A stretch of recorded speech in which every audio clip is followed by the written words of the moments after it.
Hello everybody. I'm going to do a quick overview of my Great Dane Cinema TicketMaker application. Now this video we're not going to get into editing tickets. We're just going to go over the basic functions of how to use an existing layout. So I'm going to go ahead and collapse the editor and give us a bit bigger preview of the ticket layout here. So first up top you've got some menu items. Create new layouts. Like I said, we'll get to that later. Open existing layouts, saving an existing layout, saving as, you can give it a new name, save a new file. You can export to a PNG image. Print batch allows you to print a batch of tickets recently used. You can view your previously opened files. The edit menu, you can undo previous changes. This is mostly used with the editor. You can access the settings menu, various ticket details, and applying data-bound items to ticket elements such as theater information, movie detail, and color schemes that you make up. View menu, you can show the editor grid, snap elements to the grid, and snap elements to other elements. Again, that's used for editing existing layouts.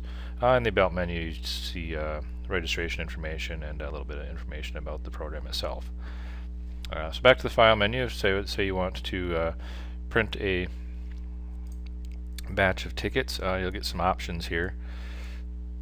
I don't have a printer actually installed on this particular computer, but you'll get the idea. First you select the number of tickets you want to print and pick your layout. There are several predefined layouts included. I have some tickets that come on a 5 tickets per page. Each have a tab. It's a 7 by 11 inch page with so I have to squeeze down my printer a little bit to make them fit. So if you click on that, you'll get a preview of how the tickets will be laid out on the page. You'll see these have a little bit of a white border along the bottom. Now that is because this particular ticket layout is made for a wider ticket stock, such as the Avery 16154 ticket stock. You'll see here they fill the area much better. Now there is an option though, if you're okay with the ticket being stretched just a little bit to make it fill the entire area. So if we go back to our 5-up and we click this box here, now you'll see the tickets all get stretched to fill the printable area. That way you won't end up with any white space. And if you select more tickets than fit on one page, so you want to print 10 tickets, you'll see it tells us there are 2 pages required. Then you just hit print and it'll send the print job to your selected printer. That's about it for printing. If you happen to have a type of ticket stock that there's not an existing layout for, you certainly can create a new layout. We'll do that in the settings menu. So we'll click straight to print options for now. Now this will show you all of the existing layouts. If you click on one, you'll be able to see the details of that layout, the page size, the ticket size, margins, number of rows and columns for where the tickets get laid out on the page. You can also set one of these as your preferred default. That way when you go to print you won't have to select the print layout each time. You just do that by clicking the Set as Default button here. Now you can't delete any of the prepackaged layouts, but you can copy them and you can create new ones based on them, or from scratch. So if you just copy here, in this case we'll get a copy of the Avery 8371, which I'm pretty sure that's standard business card stock. This one doesn't have the divider down the middle though. The idea with this one is you could use one side of the row of cards for a tear-off tab. But let's say your margins of your printer are off just a little bit from what this layout is. You can go ahead and adjust your margins. We'll make the left margin just a shade narrower and the top margin just a shade taller. It might be hard to see in this video, but the preview down here does change as I'm making those adjustments. So if I change this to a bigger value, we'll change the top down to 2. There you can see the top margin move down quite a bit. But we'll change that to about 1/2 inch. Ticket orientation, these are horizontal tickets. If you have tickets that should be oriented vertically, just change this and they'll be flipped to go top to bottom instead of side to side. That'll make a difference based on how your ticket stock is laid out. So that's the basics of changing ticket layouts. Once you have all of them set, you can select them as a layout for printing. Now, other things in the settings menu that you can adjust. Theater information, you can set a default name for your theater. You can also set a default logo image, which in this case I have welcome image right here. You can also select default images for audio logos, video resolution logos, the source, which is a Blu-ray disc. You can pick a layout file that you prefer to be your default.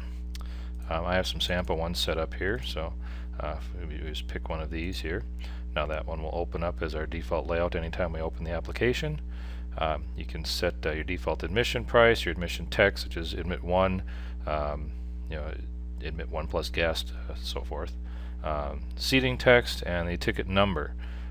This ticket number here, if you have an incremental field defined, this number will automatically increase and be resaved with every ticket that prints. So then if you print a page of 10 tickets, each ticket will end up with a different ticket number on each one that prints.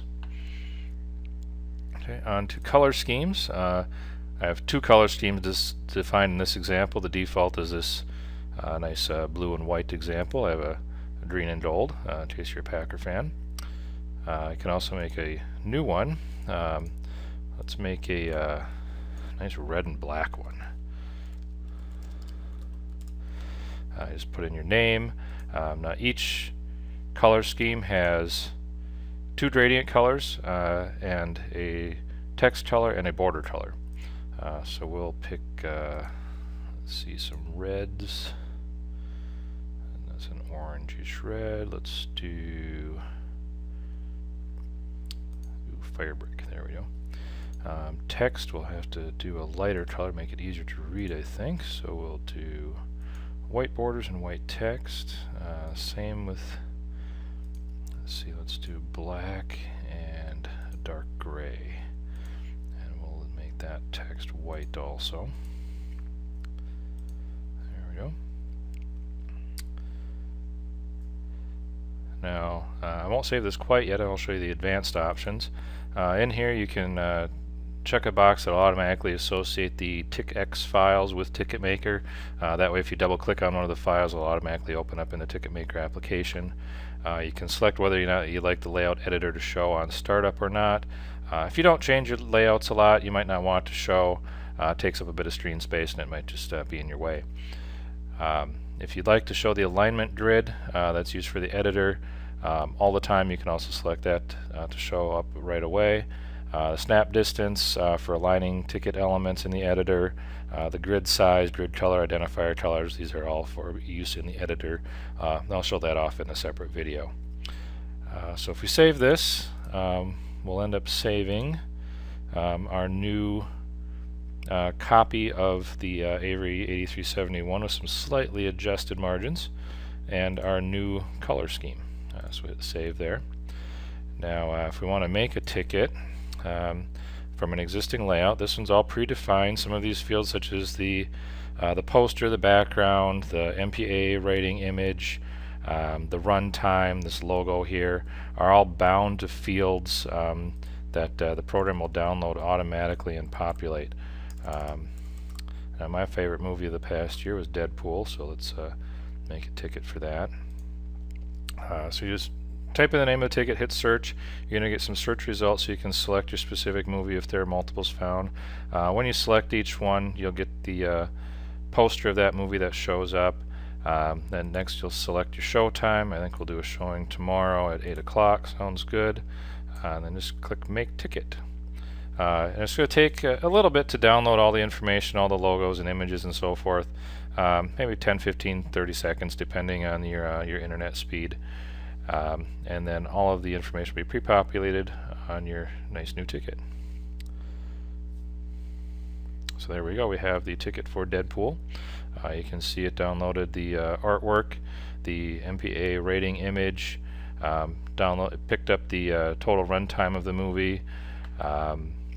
Our ticket number is pre-populated, and we're all ready to go.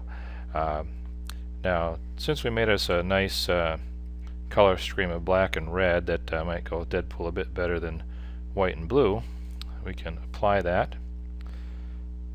And there we go, we have our nice red and black color scheme for Deadpool. Now if you'd like to save that, you can just click Save or Save As. If you click Save, it's going to save over the existing layout. This one I used as kind of a template, so I don't think I want to do that. We'll do Save As. You can see it automatically populates the name and the date for that particular ticket. Hit Save, and then if we want to open that one up at a later time to reprint it with a new date, or to use that same layout with same color scheme for a different movie, we can. So that's about it for generating tickets. I'll show you just a couple of layouts that I've created. Oops. So you can do more than just movies. You can do game night. I recently got an Xbox One, so I made a layout for game night on the Xbox One with a nice green and gray color scheme for the Xbox. I have another one for PlayStation games. I was excited for Battlefront when it came out. Some people have mixed feelings on that game, but there you go. You can have a game night on the PlayStation 4, Star Wars Battlefront. Other events that people tend to like to do are games, sports games, sporting events. So you can make up something like, say, for the Packer game, showing the Sunday versus the Dallas Cowboys. Now, if you don't like the horizontal layouts, you can also do vertical layouts. I have another one here for the Packer game versus the Cowboys in a vertical layout. This one's made to fit on a business card size stock. What is it? The 2 inch by 3.5 inch. So you can also do vertical layouts as well. So yeah, that's about it for tickets. We'll go back to my default here. So there you go. I hope you like it.